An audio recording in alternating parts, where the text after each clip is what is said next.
YSR Congress party ప్రతి కుటుంబ సభ్యుడికి July 8వ తారీఖు అనేది ప్రత్యేకమైన దినం. ఆ రోజు దివంగత ముఖ్యమంత్రి రాజశేఖర రెడ్డి గారి 75వ జయంతి సందర్భంగా వైఎస్ఆర్ కాంగ్రెస్ పార్టీ రాష్ట్ర వ్యాప్తంగా పెద్ద ఎత్తున సేవా కార్యక్రమాలు చేయాలని చెప్పని ఏ మహనీయుడి స్ఫూర్తితో అయితే వైఎస్ఆర్ కాంగ్రెస్ పార్టీ ఆరంభించబడిందో అదే స్ఫూర్తిని కొనసాగిస్తూ మళ్లీ పునరంకితం అవుతూ స్వచ్ఛంద సేవా కార్యక్రమాలు చేయాలని చెప్పని రక్తదానం చేయటమో లేదా ఏదన్నా స్కూల్లో పిల్లలకి పుస్తకాలు అందించటమో ఇలాంటి లేదా ఏదన్నా కాలనీల్లో లేదా రహదారుల పక్కన చెట్లు నాటమో ఇట్లాంటి సేవా కార్యక్రమాలు ఎంచుకుని చేయవలసిందిగా వైఎస్ఆర్ కాంగ్రెస్ పార్టీ కుటుంబ సభ్యులందరికీ కూడా వైఎస్ఆర్ జగన్మోహన్ రెడ్డి గారు నిర్ణయం తీసుకోవడం జరిగింది. కాబట్టి ప్రతి ఒక్కరూ కూడా మన రాష్ట్ర అధ్యక్షులు జగన్మోహన్ రెడ్డి గారి ఆలోచన మేరకు ప్రతి వైఎస్ఆర్ కాంగ్రెస్ పార్టీ కుటుంబ సభ్యుడు కూడా స్వచ్ఛంద సేవా కార్యక్రమాల్ని జూలై 8 దివంగత ముఖ్యమంత్రి రాజశేఖర రెడ్డి గారి జయంతి ఉత్సవం సందర్భంగా ఆచరించాలని చెప్పని ప్రతి ఒక్కరిని కూడా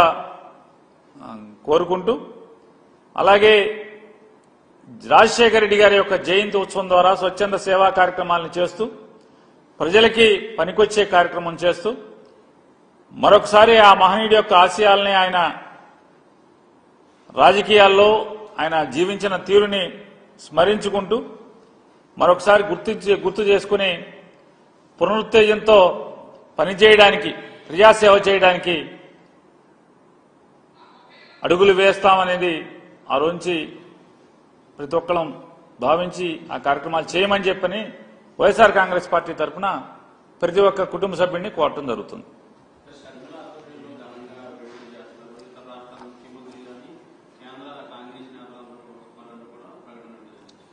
రాజశేఖర రెడ్డి గారి మీద భక్తి లేదా రాజశేఖర రెడ్డి గారి బొమ్మతో అవసరం ఉన్నటువంటి ప్రతి ఒక్కరూ కూడా ఏదో కార్యక్రమాలు చేయటం తప్పేం లేదు. అది